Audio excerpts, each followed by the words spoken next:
clear of the closing doors, please. All right, here we go. Subway Sports Talk. My name is Peter Kennedy, and I am your host. Thank you so much, as always, for tuning in on Apple Podcast app, Spotify, and on YouTube. Got a great guest here to talk Knicks, Pacers preview. What else will we be talking about right now? Nothing else, because the Knicks are in the second round, and it's damn exciting to take on this Pacers team. It should be a hell of a fun series. Hopefully not as dramatic as the Sixers-Knicks series, but also, as a sports fan, that'll be fun as hell. But joining me here to talk Knicks and Pacers, amongst other things after that, WABC Sports Radio, Mike Daddino. Mike, second time on Subway Sports Talk. Welcome back, brother. Excited to be here, excited to record. I got to rebuttal you slightly and say that you can talk about the Rangers, too. Don't forget about them boys. Beat the Hurricanes today. I'm real excited about them. I think we're legit cup contenders, so I'm pumped.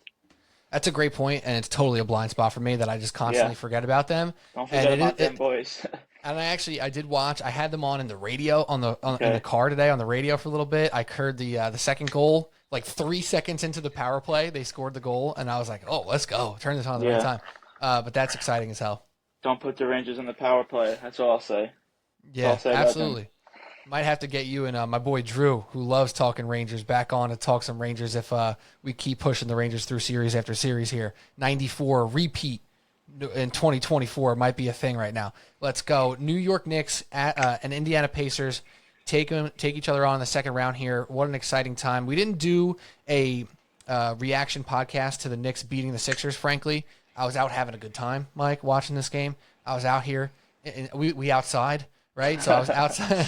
I was outside watching that game at a bar, and I just didn't have the wherewithal about me to record a pod. I wish I did. Shout out to my boy Scott Wagenblast, who texted me saying, "Dude, I was waiting for that reaction podcast after you beat the Sixers, and I didn't get it. So my bad, Scott. But we got you here with the Knicks Pacers preview. So let's jump right into it, Mike. First things first. Coming off this Sixers series, I just saw this on ESPN.com. Where they're going through 16 different NBA writers and personalities and et cetera. They're making their picks, Knicks in 5, Knicks in 6, Knicks in 7, Pacers and et cetera, right? They're going, all 16 of these people are making their picks. How many people do you think chose the Knicks to win the series out of 16? Based on the Vegas odds, I'm a big relay back to Vegas odds guy, and the Knicks are minus 265 to win the series. So I would think a lot are. I will go with 14. That's a great guess. It's going to be 16, right? It was 16 people. I should have said 16. 16 out of 16 choosing the Knicks to advance in all different amounts of games. Some said sweep, some said 5, 6, or 7. However, as a New Yorker, and just as a New York sports fan, I got to be honest, Mike, when I see that much confidence in my team, I get nervous. Now, let me ask you this. Should I be nervous right now, or how do you feel about the Knicks going into this Pacers series? I think that's a good stat. When everybody is on one team, it is not a good thing.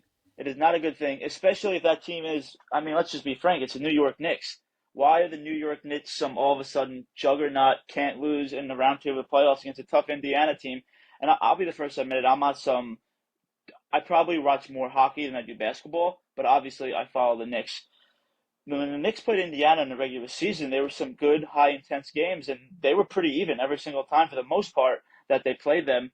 I think it's going to be a tough series, and when you say 16 out of 16 people on them, it does scare me. Yeah, I think it's instantly just makes you put that antenna up a little bit and get a little bit nervous. And I think the stylistic clash here for the Pacers and the Knicks is so damn interesting because the Pacers play this high-energy, fast-paced, fast-break offense where they're getting up threes like crazy. They got a big in Miles Turner who's going to let it fly from deep. Tyrese Halliburton getting the ball out in the break as much as possible. They're trying to play games in the 120s, 130s. The Knicks are playing games in the 105s, in the 90s. Old school hoops. That's why I love them. So when they clash here in this matchup, I almost feel like we're going to see some crazy games, but I doubt we're going to see 6 104, 102 games. I feel like when the Knicks win, they can put the clamps on Indy and win by 20. And if they lose, I feel like they can get blown out too, which is a scary place to be here. But generally speaking, in today's NBA, you hear about the defensive-minded, gritty New York Knicks and the fast-paced, high-energy Indiana Pacers. Is there an edge that you see for one style versus the other in the playoffs? Well, my question would be, which style do you think wins nowadays? Because they're two totally different styles. Obviously, the Pacers are is the today style, right? Run up and down the court and throw up as many threes as you can. I guess, like analytically speaking, the Mhm. more times you shoot the three ball, objectively, the more points you'd score. While the Knicks play this old school hoops, um, like 1980s hoops type style. I think Indiana has the advantage in style, especially in today's NBA. Now, I would probably disagree in the sense that in the playoffs, I think it gets a little It bit does. different. It In the does. regular season, I think I would 100% agree with you Because that it's two that different style sports. hurts. It is really crazy how it's two totally different sports. Playoff NBA versus regular season NBA. Exactly. And with the physicality that the Knicks play with, I can see them really making the life hard on Indiana. Now, what I see here in the head-to-head matchups during the season, the Knicks put up their worst defensive rating in the entire NBA against two teams, a 130 defensive rating. That was against the Boston Celtics, who were absolute dogs in the regular season and dominated everybody, and the Indiana Pacers. Those are the two worst defensive ratings that the Knicks had against any teams in the NBA. So that maybe not bode well to them. However, with this upgraded physicality that you see in the playoffs, with the Knicks being willing to slow it down and muck it up and offensive rebound like no one else, as we just saw on the Sixers series, that could just put a stalwart on the Pacers' attack and their game plan. And I think we see the Knicks really do just crush them in that regard here. So I can Russian. see that. I think that could happen, and just like really putting the clamps on them, making their offense not come as naturally. However, I see these pockets of moments where the Pacers are just going to score in absolute bunches and it make it look like, oh my God, the Knicks can't keep up with this. But over the course of 7, I do give the edge to the New York Knicks. I'm almost thinking about taking the Pacers, to be honest with you, as every single person I hear talking. There's nothing against you, nothing is taking the Pacers. I'll be the one to go. If everybody's on one end, I know from gambling, I know from watching sports that usually that, especially in the case of a team like the Knicks, that's not some juggernaut, as I mentioned, it scares me. It does, and I'm almost just based on that logic thinking about taking the Pacers in the series. Now, would it change your mind at all, Mike, if I told you that Jalen Brunson in the regular season averaged 36 points a game against the Indiana Pacers? Yes, he's just going to dominate the series. I mean, we're talking about a guy. I just like they're in the Melo versus Brunson comparison. I don't even think they're I mean, Brunson. I also said this before the playoffs started. This was a question I posed to my friends: are the Knicks better without Julius Randle? It's the age-old question, right? And Bill Yeah, Simmons calls it the Ewing theory, very apropos with it being another Knicks player here. And I got to be honest, I heard the narrative a lot after the Sixers series of, oh, they're actually better off without Julius Randle. Watching that series, man, when Dante wasn't cooking, when Josh Hart couldn't score, and Brunson was getting double-teamed or Batum or Oubre were doing their job, boy, would it have been nice to have Julius Randle on the court a little bit there. Now, is there a point of diminishing return with Julius Randle? I think so. I think that's possible. But seeing this team run out only 7 guys and it seems like they're all playing 40 minutes every night, like it's hard pressed for me to believe that Randle can't get it done in the playoffs, especially with last season in the playoffs. He was clearly compromised from injury. And I'd like to give him the mea culpa. I'd like to give him that opportunity. And the big thing here, Mike, too, that we often forget when we're talking about Julius Randle not being the right piece for this Knicks team, when Julius Randle and OG Anunoby were on the floor together for that one glorious they month of wouldn't lose. January, they were dominant. It's a good point. Dominant. So I don't want to throw Julius under the bus just yet because we saw what could have been when OG came to New York in January. Yeah, that's a fair point.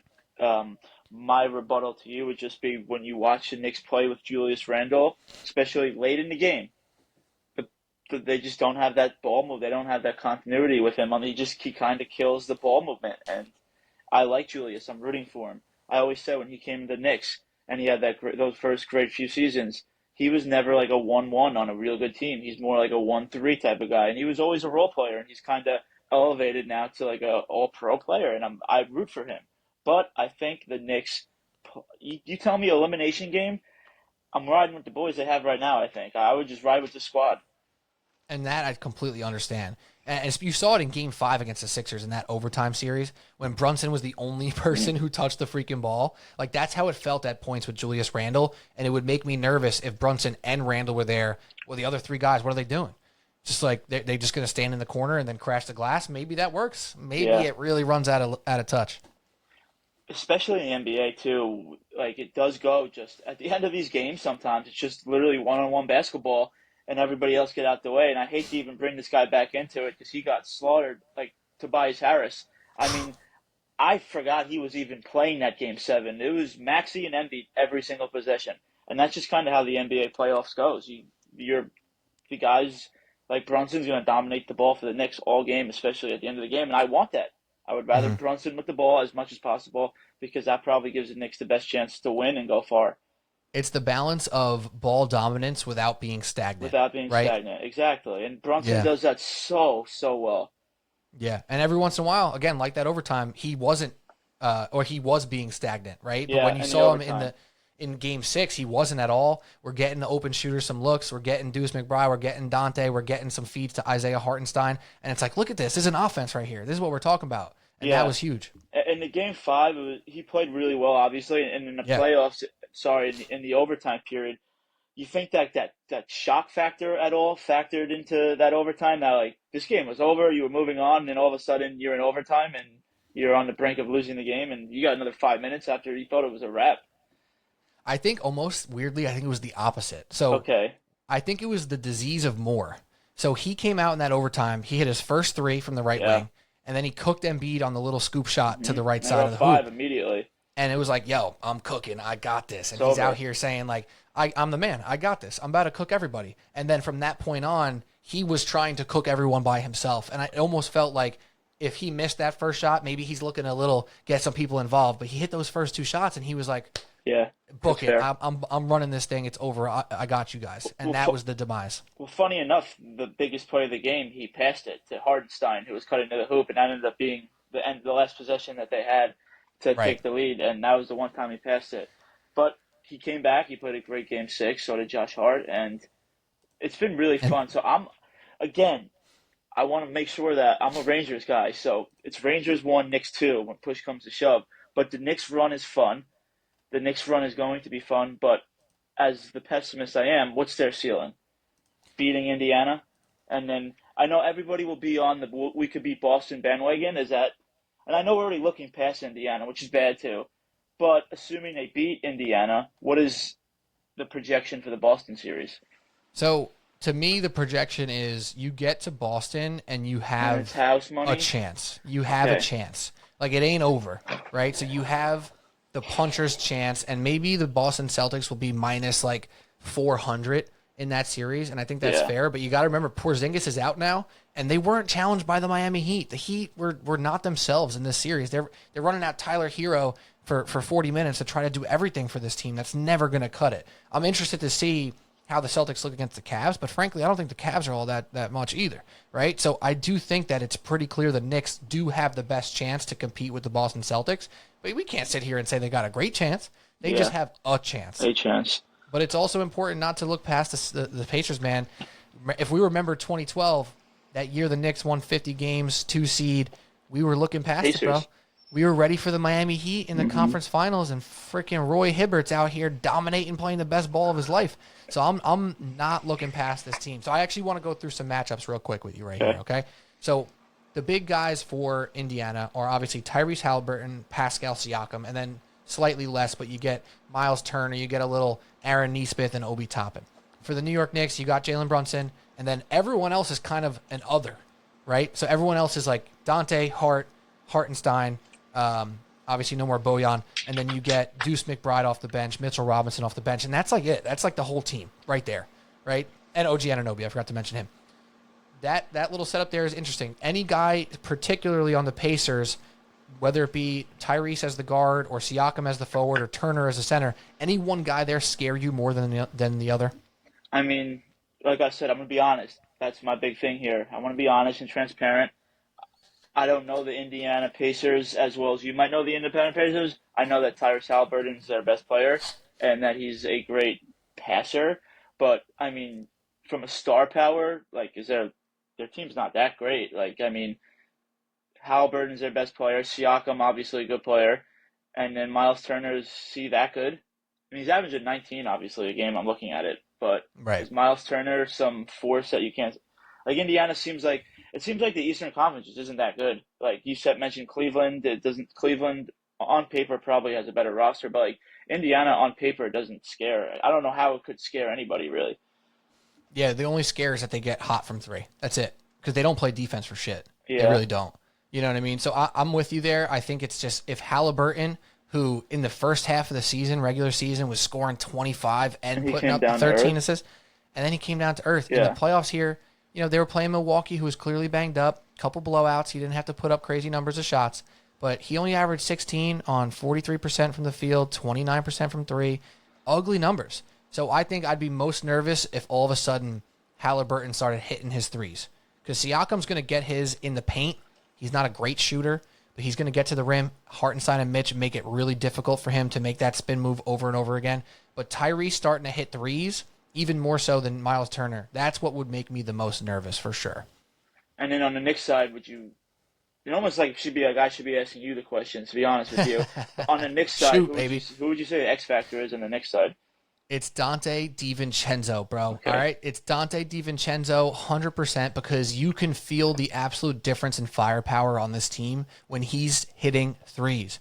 You saw it in Game 6. He hit a few threes early. His confidence was up. He was enormous. He was largely MIA in that series before Game 6 there. He obviously hit two. He had the huge shot in Game 2. But other than that, it was like, dude, shooting 2 of 10 from the field in a game. Like, that's not going to cut it. You're supposed to be the second or third best scorer on this team. If Dante's hitting threes, Knicks are running this series out of town. That's how I feel about it. But I'm not sure that he's going to get up to the test. But if he is, you watch out Indiana because that's the X factor. If you had to put a percent chance on the Knicks winning the series, where would you put it at? I'd put it at a strong, I was about to say 78. I'm going to say 82%. Okay. 82%. Over to the 80% threshold, Knicks win this series. I'm still saying Knicks in 6, but I don't think it's as dramatic of a 6 as the Sixers one. Because, again, I think there's going to be this random game, like the first game in Indiana or the second game in Indiana. I think the Indiana Pacers could win by 30, right? Like, I think that's what it could look like for one game at a time. But over the course of this 6-7 game series, I'm taking the Knicks 80% chance. So you feel good about the Knicks. Another follow-up question. If the Knicks were in the Western Conference, would you give them a chance against anybody in the Western Conference? I would give them a chance against Dallas. Okay. And I guess Oklahoma City, but they'd be underdogs, I think, in every series. They would be, right? Except for Dallas, they might be even. Really? Well, I think they'd be even at best. Well, I think Dallas is the favorite in the OKC series for what it's worth. Oh my gosh, for real? Yeah. I gotta check that out. That's crazy. Because I would have assumed, like, oh, wow, they are. No, technically, I'm looking at DraftKings right now. Thunder minus 115, Dallas minus 105. Okay, so it moved. Basically even. But yeah. From the Thunder perspective, I think people are sleeping on them a little bit. I mean, I know that they're technically unproven, but they've been so solid and they're so deep and they have so many strengths without any weaknesses. I think that's a little bit of disrespect with the Dallas Mavericks team that we saw just kind of struggle occasionally against the Clippers, and the OKC Thunder, man, time after time, up to the plate. Shai Gilgeous-Alexander, assassin in the fourth quarter. I think that's a slight missed line by Vegas there, but I do understand, tipping your cap to Luka and Kyrie for the work they put in, obviously, in the playoffs. What I find fascinating right now is that it seems like a lot of star power is not in the playoffs, or at least like veteran star power that we've seen there over the last 10, 15 years.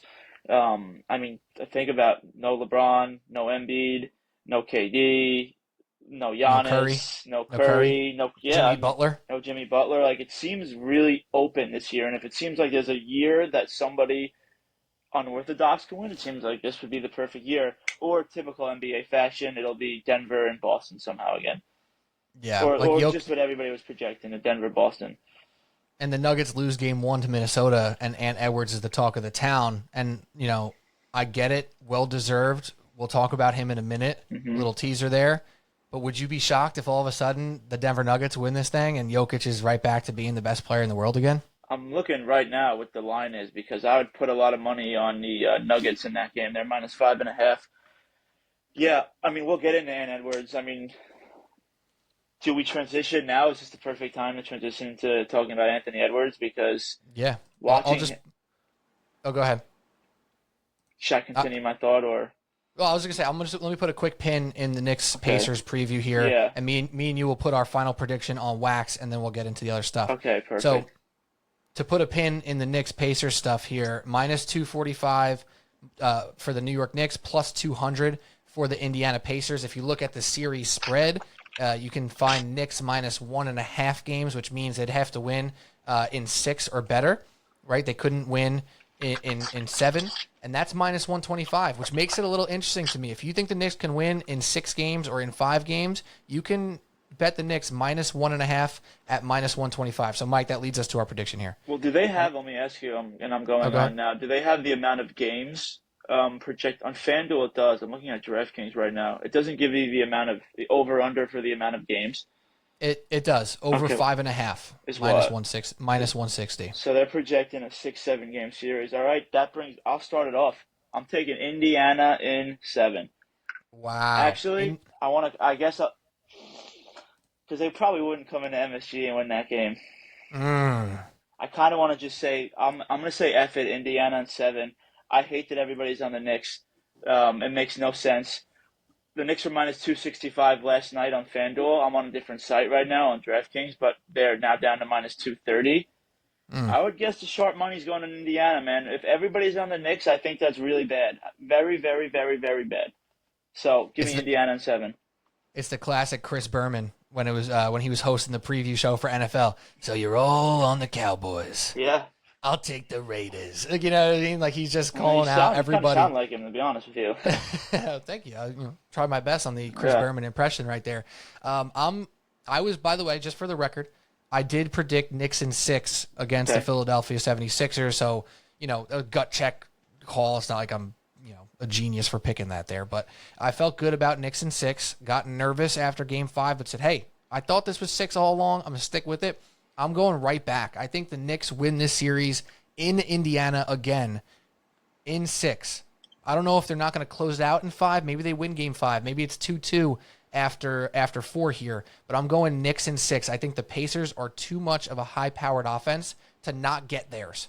I don't think they get through the series, but I don't think the Knicks come out of this series without a few cuts, without a few gashes from this high-powered offense where they get out and run, hit a bunch of threes, and you look at the fourth quarter and go, what just happened? We're down 30, right? But Knicks in 6 is the pick. End of the day, offensive rebounding, Hartenstein and Mitrob making their life a living hell, and Jalen Brunson once again averaging 35 points a game in this series, Knicks in 6. I don't disagree with anything you said. I mean, on paper, it seems like the Knicks should win. Everybody's picking the Knicks to win, and at the end of the day, that scares me. So I'll be the guy that jumps off. I'll be the guy that fades. It's not going to be some big whale max play fade, but I'm going to fade the public on this one. I respect it. And frankly, if I wasn't such a hardcore Knicks fan, I would consider doing the same. But like you said, on paper, it makes a lot of sense to back the Knicks. But, thank God. All right. Mike Daddino, Pete Kennedy here on Subway Sports Talk. We're going to do a little something different here with the second portion of this podcast. We have a working title that we haven't come up with yet. Quick hitters, though. We're going to do some quick hitters, some rapid-fire thoughts and questions about some hot topics popping around the field in the world of NBA and sports right now. So, Mike, why don't you take us away as we play this little game? All right, so welcome aboard to all 4 of you listening. We're now going to change it up here, and we're going to try to play some – and that wasn't a shot. That was more so my people not coming. We're going to try to spice it up here. So now I've mentioned a few times you're the NBA guy, so I'm going to give you the quick one-hitters. We're going to start with Jalen Brunson. So it's an elimination game. It's Game 7. Winner go home, and you choose Jalen Brunson, or you can choose the player B. So all right, let's start with I don't know if I start easy. Do I just start right off the rip hard? Let's go with Karl Anthony Towns. That's an easy Jalen Brunson right there. Easy, no questions asked. Little extra hate than he probably deserves, but that's no question Jalen Brunson. Pascal Siakam. We're going to go Jalen Brunson again. Again, Spicy P. Little more hate than he deserves for some of the Toronto stuff. He looked good in that first series, but it's no question Jalen Brunson. Paul George. Playoff P. has a couple good games to the resume, but again, we got to go with JB, Jalen Brunson. If you take playoff P, and I love saying playoff, as much as I love saying playoff P, if you take playoff P, you're going to lose. Here's an interesting one. Jalen Brown. That is a good one because he is very much ripe to go for 30-plus whenever he seems to want to. But Game 7, and if it's him or Brunson, you got to look at the big picture of what can Brown do by himself. Can he get other guys involved? Can he handle the ball in high-key pressure situations with double teams coming at him and the best defender the whole time? No, he cannot. Or at least not at the level as Jalen Brunson. We're going Jalen Brunson. And then this is where I think I might get you. And if not, and I hope we're not only going for hot takes here. This is going to be on you if you're taking this guy, and this is an epic fail. You're going to get clipped. Kyrie Irving. This is tough, though, I think. This is the best one yet because Kyrie is a dog. Kyrie is the most talented guard that we've seen in our lifetime, probably, right? But is he reliable? Is he a number one? When was the last time Kyrie Irving was the number one on a team? I don't remember that time, Mike. I don't picture a time where it was Kyrie's team and everything went according to plan and his great talent was put to use at the end of a game when he was the go-to guy without another star next to him. For that fact alone, you have to go Jalen Brunson.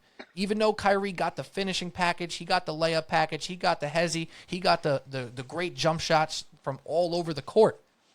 Jalen Brunson is more reliable. Jalen Brunson is the number one on his team, and Jalen Brunson is the better option in Game 7 right now. I think you're incorrect, but I commend you. You're a diehard Knicks fan. I respect it, man. I really respect you. One thing you got to give to the diehard Knicks fans is, man, you guys are really sick in the head. I love it. I don't smoke crack, I sell it. Okay. I don't. Shout out to Kendrick. I was going to rebuttal you on Kyrie, and I kept going like that. That, right? He's got a nice ring, and he won the Cavs a ring. So until Brunson wins a ring now obviously he wasn't the one on that team, but they don't win now without Kyrie. He hit the game winner. They beat like the best team in NBA history. Like, you give it to Kai because he's got the track record, and now that he's shut up and he stayed quiet, and I'm rooting for him. I think Kai's. I don't want to get into that stuff, but I'm rooting for Kai. And if you want Brunson, I'll take Kai, and I think my team's going to beat your team. So that's wait. Let me throw this out there one more time, just so I have it on wax, at least on the long form portion, because this ain't making the clip. It ain't making the clip, but that's okay.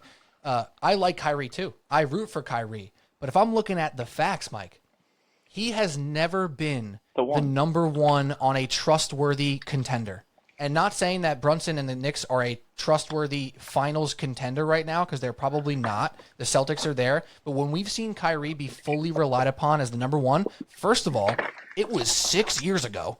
It was a long time ago when he was in Boston with those young cats. You are and he crashed and burned in that NBA playoffs. So for that alone, I have to go with the guy who puts his best foot forward every night. And Kyrie's been on one. He's been playing out of his mind, hitting crazy shots left and right, carrying the Mavs when he needs to carry them. But he also got this guy who might just be the best player on the planet in Luka Doncic. Okay? So that's my take. Fair.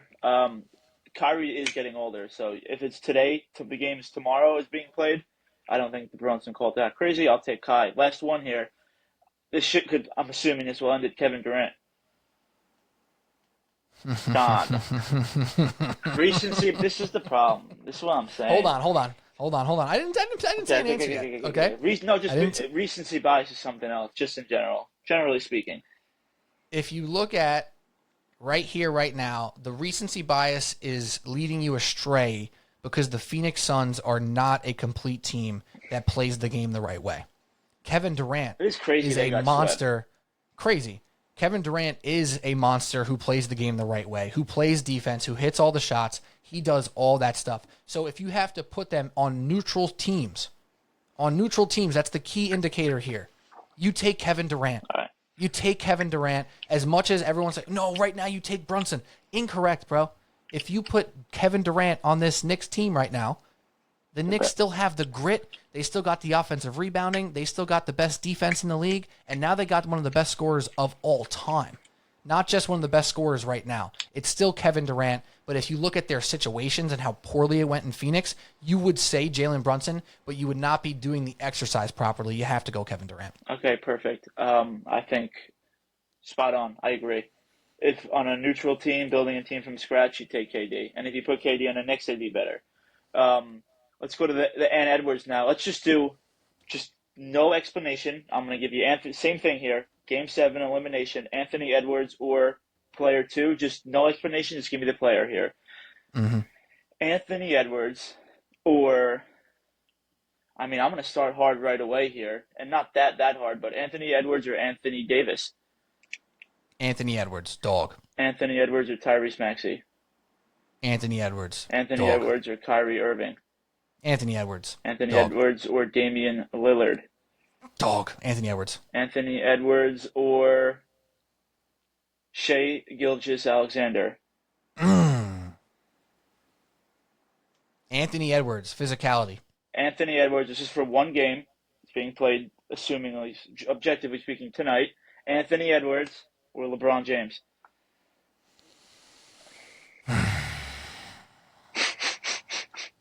For one game, and this is actually should be the clip.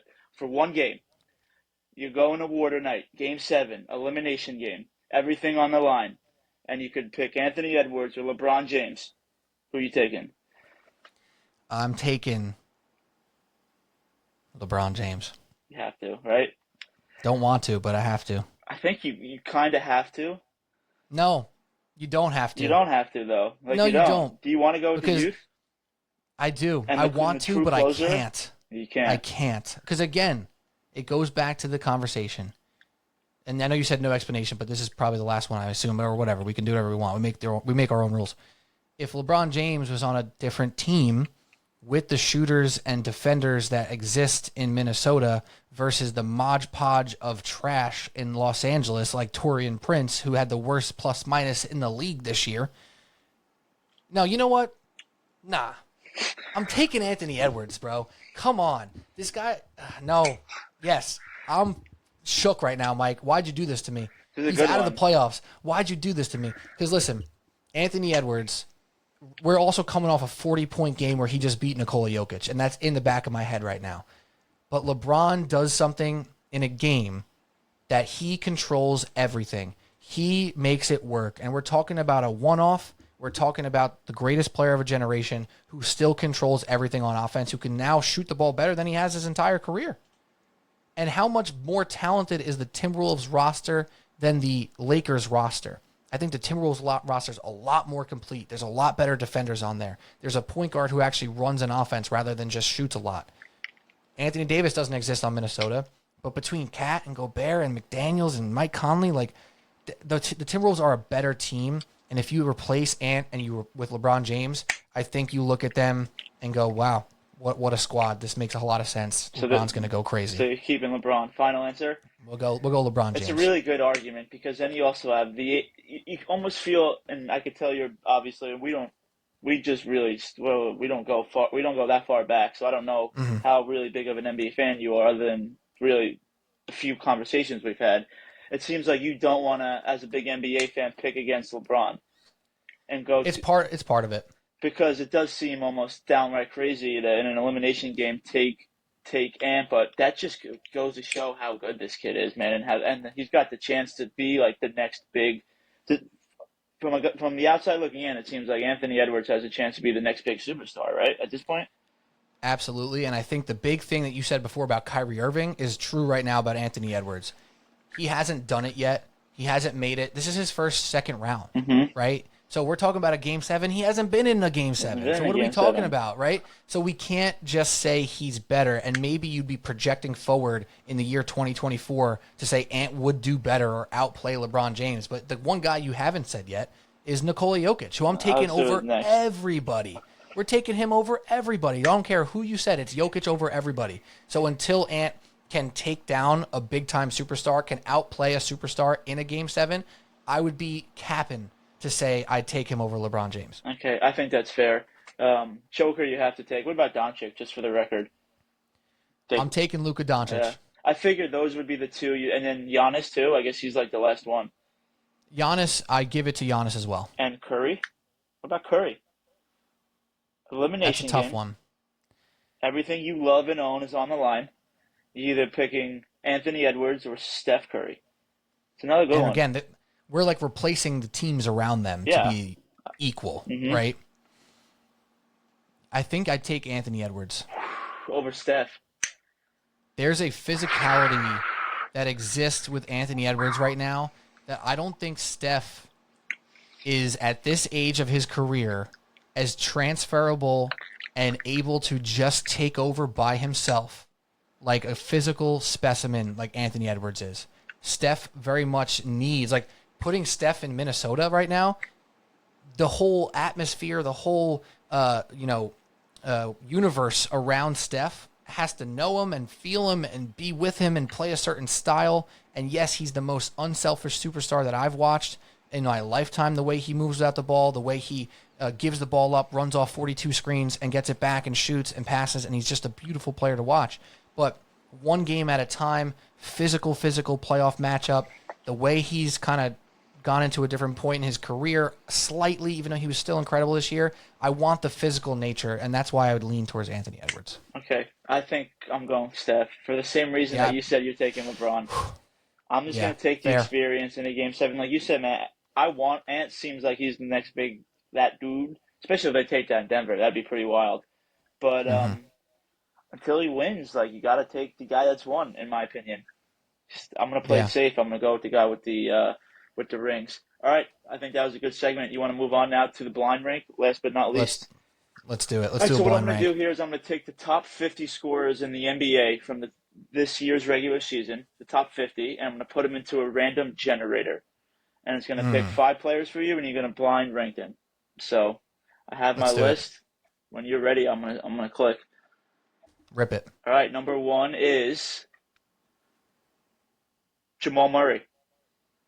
Oh, that's a great place to start because he is so damn talented. Are we talking about in the playoffs, right? We're talking about playoff blind rank here? I guess, like, to go off what we've been doing. Elimination game, who you taking, right? Game 7. Game okay, 7, elimination who you game. taking, blind rank these 5 players. The safe place is to put Jamal Murray at 3, but I'm going to put him at number 2 because he shows up in the biggest moments.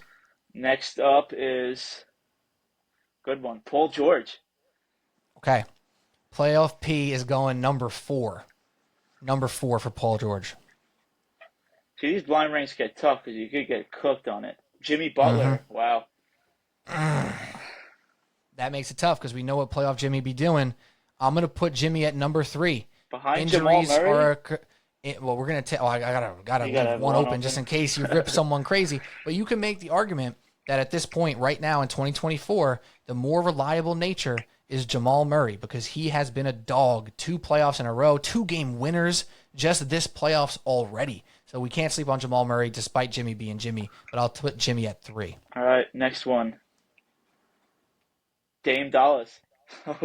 Perfect. Dame Dolla's going 5. Easy money. We're putting Dame at 5. My man's a turnstile on defense. He's in a different phase of his career. He'll get his buckets. Don't get me twisted. But I am very comfortable putting him behind Jimmy Butler, Paul George, and Jamal Murray. Comfortable? Really? Comfortable. All right, last one. Let's see if this works out for you. And you can't make this stuff up. Number 1, Anthony Edwards. Boom. I'm very happy with this ranking here. Ant, Jamal, Jimmy Butler, Paul George, Damian Lillard. I think the biggest argument would be Jimmy over Jamal, but I think that's almost nailed perfectly. Nice. Well done. There we go.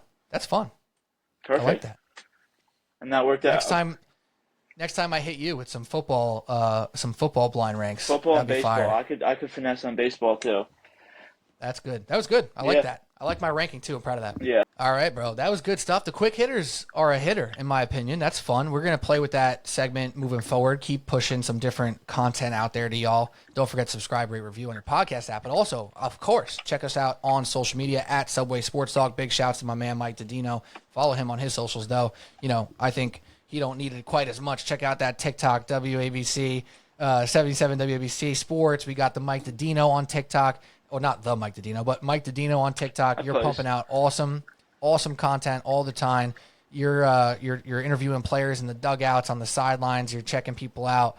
at all sorts of sporting events. You're putting out great content of your own. So Mike Daddino on I appreciate Instagram, that. TikTok, Twitter. Of course, bro. I thought it was a fun little. I guess it always goes longer than you want it to be. Isn't that funny? No It matter is, what. but you know what? This was an efficient one. We got it out right before the Knicks Pacers takes off, and it's going to be a great show. So that's all we got. Subway Sports Talk. Pete Kennedy, Mike Daddino. Again, check us out on socials and your podcast app on YouTube, the whole 9. You know where to find us. So thanks for listening. We'll talk to you soon. Go Knicks. Cheers.